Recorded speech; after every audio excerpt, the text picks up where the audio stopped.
নমস্কার। আজকের একটি বিশেষ কথার জন্য আমি আজকের মোবাইল লাইভে আসলাম। আজকের বিশেষ ঘোষণা, আজকে আপনার থেকে বিশেষ একটা ঘোষণা। আজকের বিশেষ কথা হলো, আজকে আমাদের মাননীয় মুখ্যমন্ত্রী শ্রী মমতা ব্যানার্জি আজকে আসছেন হাবড়াতে ডক্টর আম্বেদকর মাঠে। কিন্তু তার আসার আগে কিছু জায়গায় আপনার আজকে সভা আছে নদিয়া জেলার 3টি জায়গায় ওনার সভা আছে। তারপর উনি বনগাঁ আসবে, বনগাঁতে তারপর হাবড়া। মাত্র আমরা খবর পেলাম এবিপি আনন্দ থেকে, এবিপি আনন্দ খবরের চ্যানেল থেকে আমরা খবর পেলাম।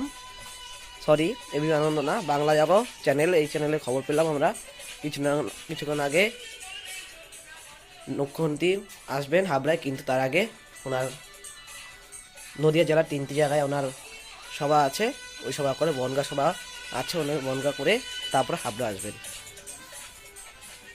তাই আপনারা সবার আসার খুব জানি, আজকে আমাদের এখানে মুখ্যমন্ত্রী আসছেন, সবার খুব আনন্দ, আসবেন অবশ্যই, সবাই আসুন। আজকে বাণীপুর ডক্টর আম্বেদকর মাঠে আসছেন। কটার সময় আসবেন সেটা মনে করে যাচ্ছে না, কিন্তু আসবেন, এটা একদম সঠিক কথা। আর উত্তরবঙ্গে অভিষেক ব্যানার্জি যাবেন। আজকের কথা একটু কি থাকলো। নমস্কার। আমরা আবার